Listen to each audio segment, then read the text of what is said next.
Our first reading today is in the book of Ruth, chapter 4, verses 13 through 22. It can be followed along in your pew Bibles on page 241. So Boaz took Ruth, and she became his wife. When they came together, the Lord made her conceive. She bore a son. Then the woman said to Naomi, "Blessed be the Lord, who has not left you this day without next of kin, and may his name be renowned in Israel. He shall be to you a restorer of life and a nourisher of your old age. For your daughter-in-law, who loves you, who is more to you than 7 sons, has borne him." Then Naomi took the child and laid him in her bosom and became his nurse. The women of the neighborhood gave him a name, saying, "A son has been born to Naomi." They named him Obed. He became the father of Jesse, the father of David. Now these are the descendants of Perez. Perez became the father of Hezron, Hezron of Ram, Ram of Amminadab, Amminadab of Nahshon, Nahshon of Salmon, Salmon of Boaz, Boaz of Obed, Obed of Jesse, and Jesse of David. The word of the Lord.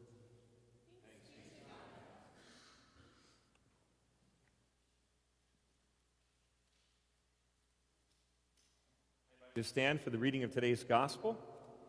From the 14th chapter of Luke, you can find it on page 951 in the Maroon Pew Bibles if you'd like to follow along, page 951.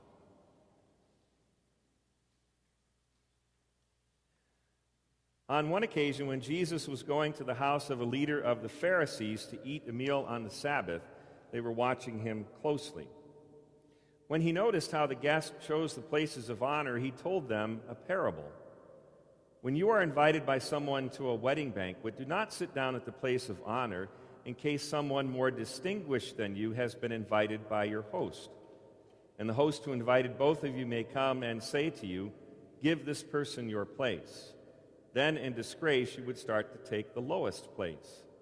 But when you are invited, go and sit down at the lowest place, so that when your host comes, he may say to you, 'Friend, move up higher.' Then you will be honored in the presence of all who sit at the table with you. For all who exalt themselves will be humbled, and those who humble themselves will be exalted." He said also to the one who had invited him, "When you give a luncheon or a dinner, do not invite your friends or your brothers or your relatives or rich neighbors, in case they may invite you in return and you would be repaid. But when you give a banquet, invite the poor, the crippled, the lame, and the blind, and you will be blessed, because they cannot repay you, for you will be repaid at the resurrection of the righteous." The gospel of the Lord. Thanks be to God. Please be seated.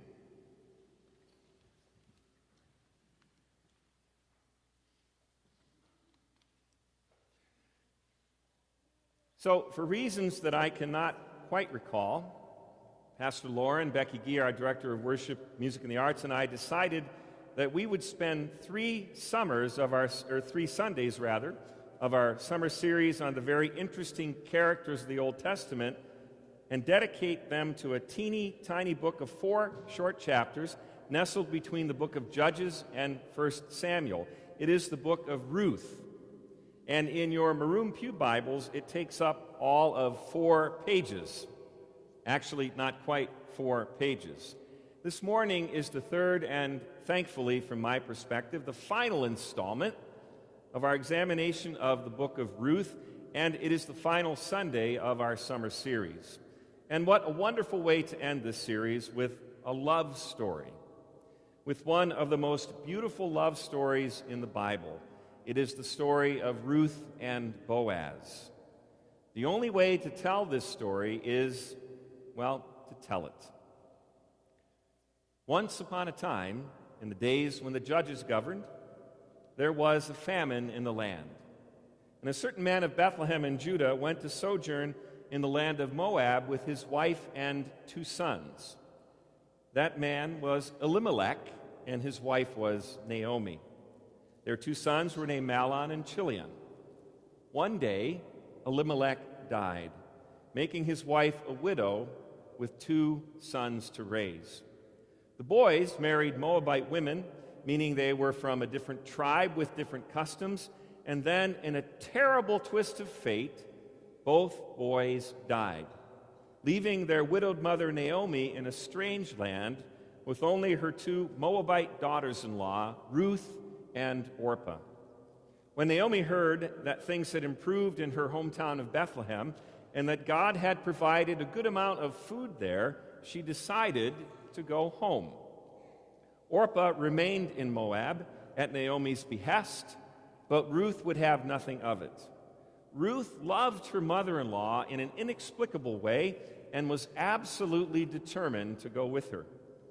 Last week, we heard perhaps the only words that most people have heard from the book of Ruth, if they have heard any words at all. Listen to Ruth express her undying love for her mother-in-law, Naomi. "Do not urge me to leave you or turn back from following you. For where you go, I will go, and where you lodge, I will lodge. Your people shall be my people, and your God, my God. Your God shall be my God." Consider what Ruth did. Instead of brooding over the loss of her own husband, she devoted herself to meeting the needs of Naomi, to filling the void in her life, to helping her in any way that she could. She left her home. She left her family. She left her friends. She moved to a place where she would have been hated as an immigrant. It was worse than crossing the state line between Michigan and Ohio during the college football season. And for what? Apparently for nothing more than love and concern for her mother-in-law, Naomi.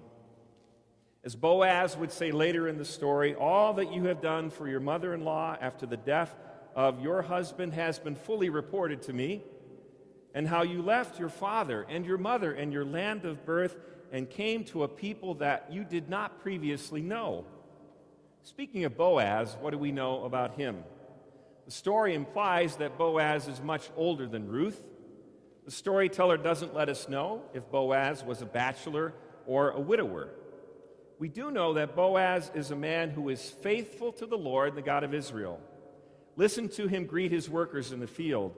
"May the Lord be with you," he says, and they respond, "May the Lord bless you." Listen to the way he greets Ruth. "May you be blessed of the Lord, my daughter." We'll hear more about Boaz later, but for now, back to Naomi and Ruth.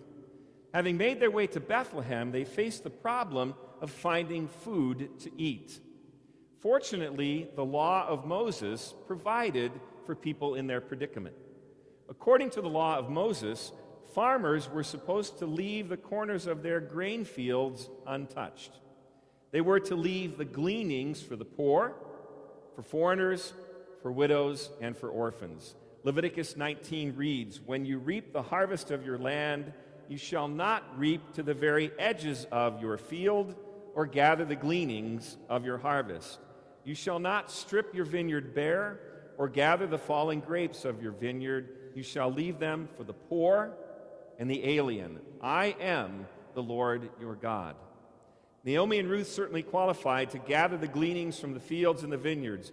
They were poor widows, Ruth an immigrant, a foreigner. Since Naomi was too old to work in the fields, Ruth asked if she could go to the fields and hopefully find a kind-hearted man who would allow her to glean the leftovers. Naomi gave Ruth permission to go. So we're told she departed and went and gleaned in the field after the reapers, and she happened to come to the portion of the field belonging to Boaz, who was of the family of Elimelech. Now, if you've been fading out, let me invite you to come back for a very important factoid. I know that most of us can stand stories about 3 minutes long. So come back with me for just a minute, and then you can fade off again, because this is a very, very important little factoid. Remember Elimelech? He was Naomi's husband, the husband who died earlier in the story. There are some interesting family connections here. Naomi and Boaz are relatives. That little detail will become important later in the story if you happen to be listening. The work was not that easy, stooping and bending all day, gathering the grain as the sun beat down on her back.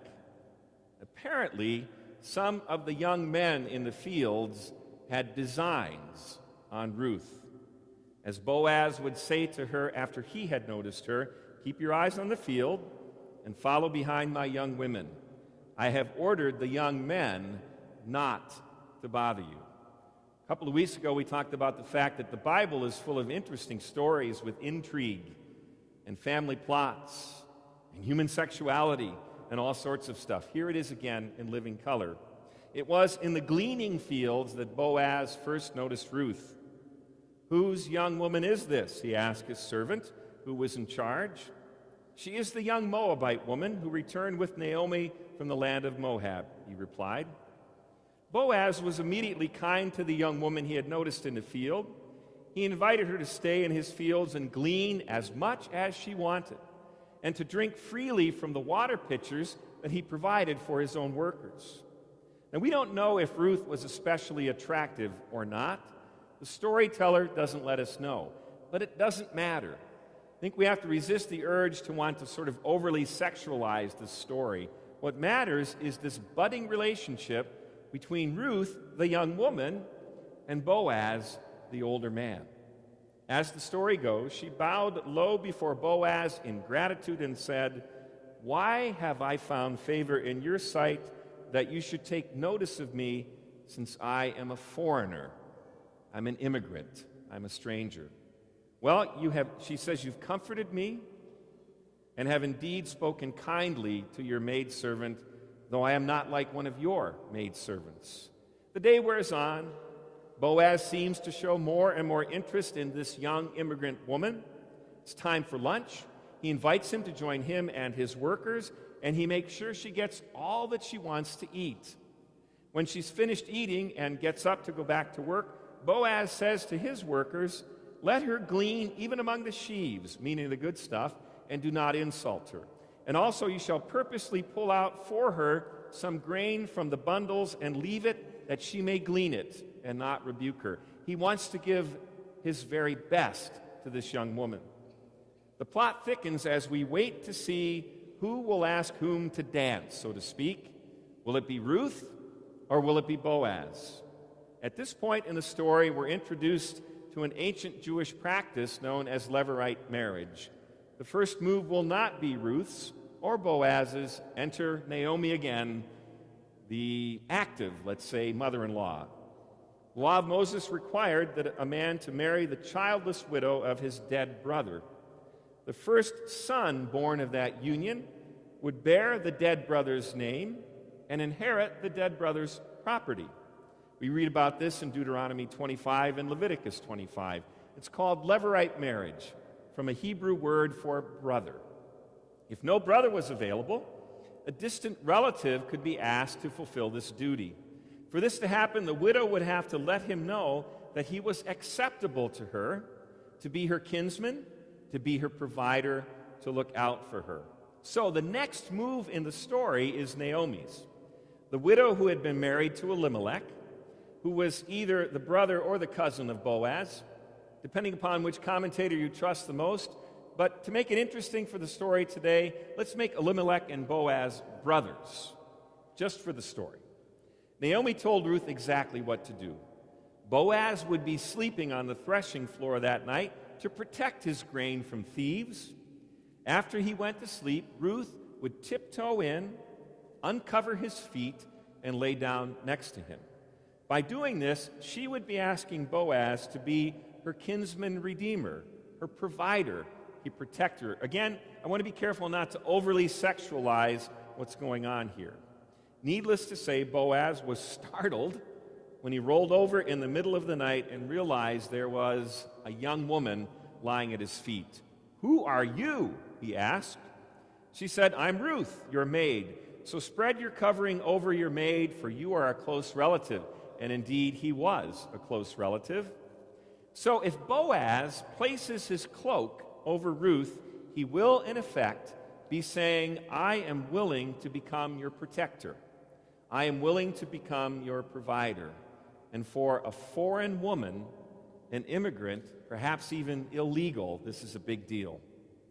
His response is immediate. May you be blessed of the Lord, my daughter.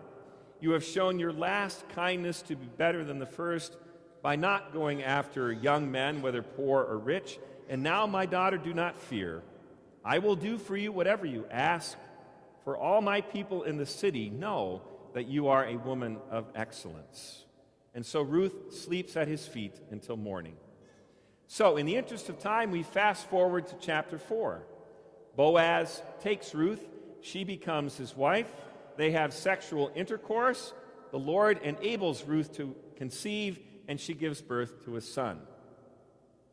From just about any vantage point, an unusual part of this story at this point is the continuing role that the now former mother-in-law, Naomi, plays in the lives of Ruth and Boaz. As a former mother-in-law, we might expect her to drop out of the picture and let Ruth and Boaz move into their own neighborhood and get on with their lives. Yet, when the child of Ruth and Boaz is born, the women of Bethlehem say to Naomi, "Blessed is the Lord who has not left you without a redeemer today, and may his name become famous in Israel.